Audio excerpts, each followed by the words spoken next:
Lerikdə güclü qarın ağırlığına tab gətirməyən evin dam örtüyü uçub. Hadisə rayonun 1 metrdən çox qar yağan Hamarmeşə kəndində qeydə alınıb. Belə ki, intensiv qar kənd sakini Asəf Muradova məxsus fərdi yaşayış evinin dam örtüyünü sıradan çıxarıb.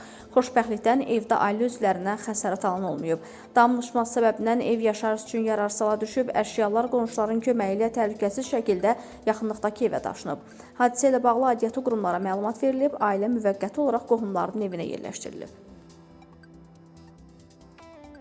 Yanvarın 23-nə gözlənilən hava şəraiti açıqlanıb. Milli Hidrometeorologiya Xidmətindən verilən məlumata görə Bakıda və Abşeron yarımadasında hava şəraitinin dəyişkən buludlu olacağı, arabir tutulacağı, əsasən yağmursuz keçəcəyi gözlənilir. Şimal-qərb küləyi əsəcək. Havanın temperaturu gecə 2 dərəcə şaxtadan 1 dərəcəyə isti, gündüz 4-8 dərəcə isti olacaq.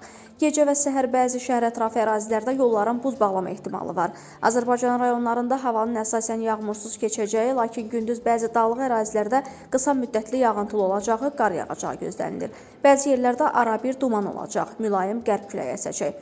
Havanın temperaturu gecə 1-6 dərəcə şaxta, gündüz 5-9 dərəcə isti, dağlarda 7-12, yüksək dağlıq ərazilərdə 12-16 dərəcə şaxta, gündüz 0-5 dərəcə şaxta olacaq. Gecə və səhər bəzi dağlıq və dağətəyi rayonlarda yollar buz bağlayacaq.